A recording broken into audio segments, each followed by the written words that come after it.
What's going on, everybody? It's Fade Dating Coach Elliot Scott, and as you can see by the title below, we're going to discuss how long do you have to be silent for a man to come back and regret everything. For him basically to be like, please, please, please take me back. I'm such an idiot. What was I thinking? You're so amazing. I'm so stupid, right? We want him to be crying in his sleep for you, okay? So jumping right into this, I don't want to go over the stuff that you guys probably already know.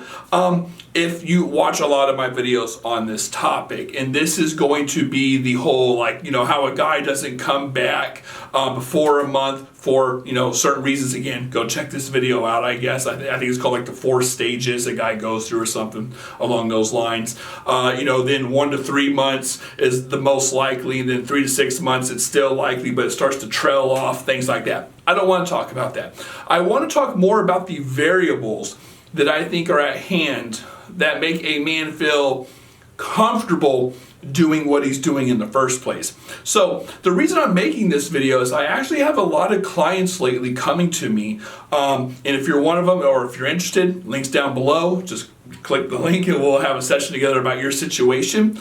But I have a lot of clients coming to me wondering, they're basically wanting certainty, like what's going to happen if I do this? What's going to happen if I do that? How long do I need to wait? What are the chances he's going to reply? And like I just said earlier, 30 seconds ago, a lot of that depends on variables. And I think one of the most important variables is what I call like the evidence, meaning everything up to this point that you have shown him that you're not going anywhere. So what do those things look like? That would be giving him multiple chances, sticking around past 2 months and not being his girlfriend, meaning if you're like on month 6 hoping for change, that's not good. You guys getting in fights, you letting him come and go as he pleases, and him basically doing everything wrong and he still has a shot with you, those things. Now, I'm sure if you're watching this, you're thinking, I did all those things, man, I did a lot of those. What do I do? What do I do? The good news is you could still change his mind. It's just a little harder. So I had a session today with a client where she was wondering, essentially like how long it takes or how much she needs to do, because she was worried that it's been 2 weeks and she hasn't heard from the guy. And I told her, well, you've been doing this with the guy for like the last year, right? This on and off, this bullshit for the last year. And you put up with a lot, and he did a lot wrong, and he still had a lot of opportunities with you or chances with you that he didn't deserve. That's the key point here, ladies. When a guy is in a situation with you where he has the advantage that he doesn't even deserve, right? It's not good for you, okay? And it gives him a lot of power. But what I'm getting at is what I was telling her, it takes a while to change his mind, because you women have to understand men are playing the game too. For the first month, at least, he's not going to have second thoughts about it, right? He feels that you're not going anywhere. And even if you were, he's going to play the game accordingly. He's going to call your bluff. He's going to try to stall you out and things like that. And he feels like he can win it because if you're honest with yourself, ladies, if you're watching this video because you're talking to a guy who's pulled away and you are being silent to get a result from him, chances are he probably has a little more power than you, or at least if you guys have the same amount of power in the situationship, you're more outcome dependent. And he knows this. And again, how do I know this? Well, one, being a guy doing this forever, or having a bunch of clients in this situation, seeing the patterns. Like I said, you're showing a lot of evidence up to this point that he has you. So he's going to try to stall you out. But it's when a woman gets past this stalling phase, again, the 1 to 4 months, I guess it is, or because I say that it's usually 1 to 3, but a guy doesn't come back before 3 months or for 1 month. So during that stage, it's based now on how convincing you are that you're actually done. You can't, ladies, you can't half-ass it. You can't.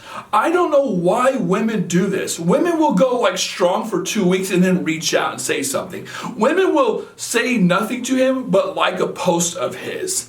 And I'm like, you just erased it all. You just erased it all. And if you don't think that's the case, think of it like this. If you're like, Elliot, how did I erase it all? I didn't cave, but I'm still like, yeah, okay, I liked his post, or I looked at his story. But I didn't cave necessarily. I didn't reach out. No, but you only look and like someone's shit if you're on their page, if you're curious.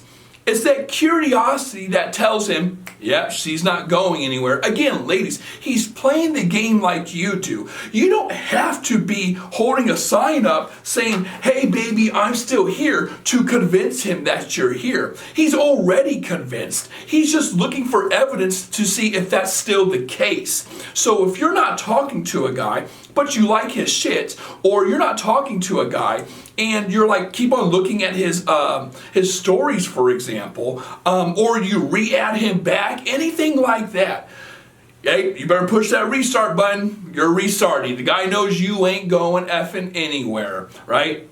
So it's all about how convincing you are. Now, to be more convincing, I tell my clients all the time, you have to play the part, meaning you better be going for the Oscar, right? You better be up there for a nomination because you're such a damn good actress that he actually believes that you are playing the role of, see you later, I'm done, I'm not playing around with this bullshit again, you had your chance, sayonara, best of luck, okay? He needs to truly believe that, and that's by you following through, never caving, not doing that little dumb shit, right? And doing it long enough for where all the evidence up to that point of you guys breaking off, all those little variables where he's like, yeah, I got her, where they start to feel diluted, with time. It's more of the past. And then, again, let's say this is the point where he starts pulling away. Everything before that's like, oh man, I was messing up. I gave him a million chances. Okay, well, this is the new beginning right here. And then everything after that is you consistently being like, I'm done. I'm not responding. I'm not putting up this bullshit. I'm out there dating. I'm out there having fun. I don't care about the outcome. And I'm going to be consistent with it, right? He needs to see all that evidence before he realizes, oh man, I'm an idiot. I made a mistake. Okay? I always tell my clients that regret is self-inflicted. A man has to reflect on the situation and then believe, right? So there's steps to this. He has to first get in a situation where he has to reflect. And then when he's reflecting on it, he has to believe, based on the evidence you're showing him now, that, oh man, I am in a worse situation than I previously was based on the mistakes or choices I made. And that choice hopefully is, him pulling away, doing his own thing, whatever it is, or doing anything dumb where you have to be silent. He needs to realize, I shouldn't have done that. I should have done this instead. And these are the consequences. It's your job to uphold this structure. I always tell my clients, without structure, there's chaos. It's your job to uphold this structure with him, meaning if there has to be a cause and effect. If he's messing up and doing dumb shit, you gotta present the consequence. A guy's not allowed to go 4, 5, 6, 7, 8 days without talking to you and still be able to hit it. A guy is not able to tell you, I'm not looking for a relationship, and then you're still sitting around hopeful for a relationship. And so I don't want to say you deserve it, but how else are you going to learn? I tell my clients often that this is Mother Nature, this is her everything works very mechanically, meaning it works in unison, in sync. There's a cause and effect. This is Mother Nature teaching you a lesson. If a guy says, I don't want to be with you, and you want to be with him, it's not supposed, right? It's not supposed to, that doesn't mean, okay, well, I'm going to sit around until you change your mind. You have to pay the cost of that because that's not supposed to happen. Nowhere else in the animal kingdom does that happen besides, women trying to fill a void. Humans trying to fill a void. Oh, I miss him, and due to some type of insecurity or mommy daddy issue. And I'm not trying to make fun of the situation, but it does come from something where you're trying to fill a void or insecurity. Again, not making fun of it, but you have to learn the lesson This is Mother Nature teaching you the lesson. And it only gets worse with time. So for example, it might hurt, after 2 weeks, after 2 months, if you do the thing I usually say, which is have the talk, and you're like, Elliot, I'm way past that, but I'm just saying, if you have the talk with the guy after 8 weeks, 2 months, and he says, I don't want a relationship, and you do, or I don't see things, I don't know, but whatever, you have to break off. Yeah, it's going to hurt, but the only cost you're paying is a little bit of pain and two months of wasted time versus 8 months, 6 months of hopefulness, sitting around waiting for him to change and him just taking advantage of you and the assets, and then nothing changing. And the reason nothing is changing is because it doesn't need to. There's no catalyst for change. You have just convinced him that you're not going anywhere. And if you're not going anywhere, there's no urgency. There's no threat for him to have to transform and manifest into something, that it's like, why do I need to be this guy? Like, I'm getting what I want being this current guy. And everything is fine. I was telling one of my clients today that the reason you're in the situation you're in is not even him anymore. Like, you know he can't give you a relationship. You just have cognitive dissonance. I'm not saying it's your fault, because it's easier said than done just to let go. But it's one of those things where it's like, and again, this is what I was telling her, he is getting rewarded.